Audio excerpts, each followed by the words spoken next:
Bom, e nós seguimos. A produção brasileira de rações e suplementos minerais encerrou o último ano com um crescimento de 1%. Foram quase 83 milhões de toneladas de produção no total. A expectativa é ainda melhor para 2024. Sobre os números e também esse cenário, eu converso agora com Ariovaldo Zani, diretor executivo do Sindicações. Boa tarde, Ariovaldo, tudo bem? Boa tarde, Sebastião. Muito sensibilizado, né, consternado com essa situação do pessoal do Rio Grande do Sul, como você antecipou, são efeitos que nós vamos sofrer e provavelmente devem influenciar números, né, que a gente já havia previsto aqui na produção de alimentos para animais, né? Mas enfim, com fé, né, para que a gente possa juntos, né, recuperar essa situação aí tão desesperadora. Viu, por aceitar o nosso convite, falarmos hoje então sobre esse cenário do mercado de rações. Então a gente teve um 2023 positivo, 1,2 mais ou menos por cento, né, o crescimento, parece em percentual pequeno, mas é expressivo. Me fale desse cenário, a que se atribui o crescimento? Pois é, Sebastião, é muito importante deixar claro, né, para o seu telespectador, eu tenho falado isso para diversos analistas, inclusive, né, a mídia em geral, especialistas. Esse avanço de 1% demonstra, né, que o setor continua em frente, embora seja de 1%. Né? A produção pecuária brasileira tem crescido, né, de uma maneira substancial, conquistado novos mercados para atendimento, né, tanto do consumo doméstico quanto internacional. O que ocorre é que a tecnologia, a inovação que é aplicada na nutrição animal, aliada ao melhoramento genético dos animais, faz com que eles aproveitem muito mais, né, a ração, a alimentação que eles comem. Então, ano a ano, a quantidade necessária tem diminuído em relação ao ganho de peso necessário, né, nesse ciclo de vida dos animais. Então, no ano passado foi um ano de dificuldade, né, já mostrou alguns sinais de recuperação. Por alguns anos, sim, que a nutrição animal vem sofrendo, a pecuária vem sofrendo bastante por os altos custos do milho e do farelo de soja, principalmente, mas do ano passado para cá houve certo alívio, principalmente nesses dois insumos, né, o milho e o farelo, que é resultante do esmagamento da soja, e que nos leva a acreditar, até de uma maneira um pouco otimista, que a gente tenha um crescimento mais robusto nesse ano de 2024. Zani, então é mais pecuária, que é o mais forte, tem alguns outros mercados importantes também aí, né? A gente vê o crescimento do mercado pet, por exemplo, também interfere, né?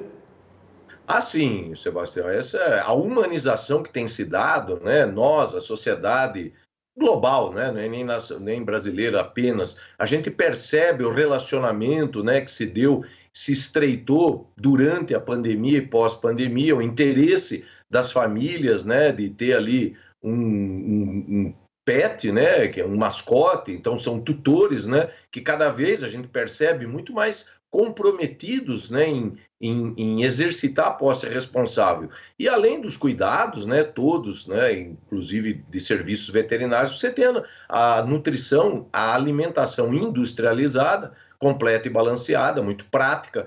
Então, os cães e gatos brasileiros, né, ano a ano, têm consumido mais o produto industrializado. Agora, Ariovaldo, você teve também há pouco tempo no Avisui, lá no Paraná, aconteceu no mês passado, não foi? Sim. Qual foi a avaliação, qual foi a discussão lá, qual é o cenário que se tem também? Você falou aí, a gente tem uma perspectiva um pouco melhor para 2024. O que interfere nessa avaliação? Ali, Sebastião, é lógico, eu tive que ilustrar e demonstrar através de números ao público espectador, eu estava falando para quem está voltado à produção animal, né? A pecuária, animais de companhia, enfim. Então, a avicultura, a suinocultura, a bovinocultura de corte e leite, esta que eu antecipei que foi muito, mas muito prejudicada pelos altos custos, né, dos grãos, notadamente, né, cereais e oleaginosos, o milho e a farelo de soja que a gente usa aqui. E lá eu mostrei a eles que nos nossos números, nossos cálculos, né, que levam em consideração safra, quantidade, enfim, e aspectos, né, globais, fatores que interferem nesses custos e disponibilidade, que o nosso setor, felizmente, né, tem mais um ano de tranquilidade, né? Não vai faltar milho, nem faltar farelo de soja, né? Essa preocupação ela deve inexistir, mas é lógico que o preço, sim, esse flutua de acordo com uma série de parâmetros, né? Não só da oferta e da demanda, mas a influência, né, da cotação que se dá lá em Chicago, e lá, logicamente, hoje com o mundo globalizado, né, esse conflito crescente no Oriente Médio, ainda o conflito permanente ali na região da Ucrânia, isso interfere no comércio internacional, né, no transporte e tal. E, logicamente, as questões internas. Nós temos também aí, né, um problema relacionado, uma preocupação, né, com déficit fiscal, controle de inflação, taxa de juros. Isso tudo, esse composto, ele modula, né, o interesse ou a dificuldade do empreendedor, né, de investir. Então, isso que eu demonstrei lá, mas o pessoal se mostrou muito disposto a continuar investindo. Esse agroprodutor brasileiro, seja agricultor ou pecuarista, né, que é um herói, né, ele demonstrou que vai continuar assim produzindo, né, e seguro, né, garantindo, né, que seja o consumo doméstico ou internacional seja oferecido de maneira satisfatória, já que o Brasil é um grande fornecedor de alimentos no mundo inteiro, não é? Então o balanço no evento é que desse grupo que está muito interessado, é o coletivismo, em continuar mantendo a produção. A questão que está colocada no setor também, foi discutida também lá, né? O autocontrole na alimentação animal, o que significa?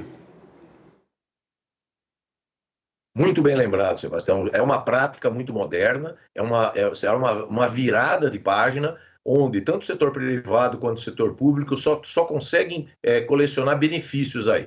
Do lado do setor público, o auditor fiscal federal agropecuário, ele sim, né, terá todo aquele tempo suficiente, né, para que ele possa realmente se debruçar e fazer uma auditoria muito bem feita, né, aquilo que eles fazem, mas com um esforço danado por falta de tempo e tal. Então, isso traz a ele, né, tranquilidade para ele dados, né, para que ele possa realmente levar em consideração para poder avaliar aquele produto, aquela produção. E para o setor privado também, né, um salto, um avanço muito grande por conta da racionalidade, da simplificação. Então, agilidade nos processos, isso tudo, né, essa convergência de fatores positivos vai tornar a nossa agropecuária ainda mais competitiva, né, nessa arena internacional, facilitando os processos, né, e principalmente garantindo ainda mais, né, a segurança dos alimentos para quem consome, né, nós consumidores aqui, as famílias brasileiras e também os nossos clientes internacionais. Então, realmente, né, parabéns ao Ministério da Agricultura, que tem dado celeridade a isso. Os grupos estão formados e grupos que compostos por representantes, especialistas do setor privado e dos representantes do governo, do Ministério da Agricultura, avançando, né, para uma política, um modelo, um protocolo muito moderno e alinhado ao que tem mais moderno aí no mundo desenvolvido. Zane, me fale nessa linha também das preocupações e ações do setor, quando se fala de tendências globais aí que envolvem sustentabilidade, né, que aí remete à competitividade também, como é que o setor está trabalhando isso? Nós estamos muito focados, Sebastião, na questão da sustentabilidade, naquele eixo que trata do controle ou mitigação da temperatura, né, do aquecimento global.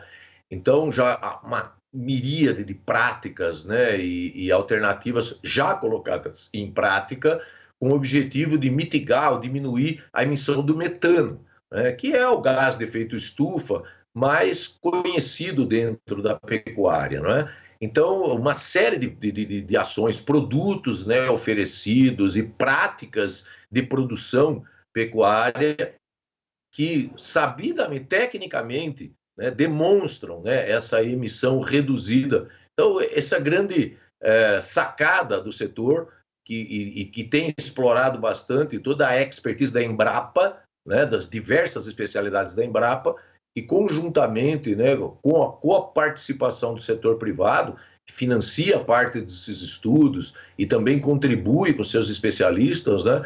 Esse é a grande notícia, né?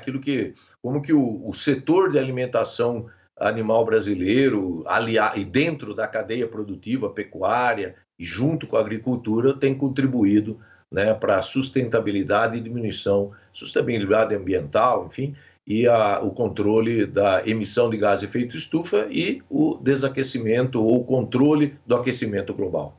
Muito bem. Bom, para a gente fechar a nossa conversa, então, a gente abriu dizendo que no ano passado, em produção, o setor cresceu 1,2%. E aí você fez referência, porque esse ano é um ano de expectativa ainda melhor. Que meta se tem para este ano? Que percentual se trabalha para este ano de crescimento? No geral, a gente deve, né? A previsão é crescer aí, a expectativa, mais de 2%, o dobro do ano passado, 2,4%. Isso tudo calculado em cima das expectativas dos produtores e exportadores das carnes, né?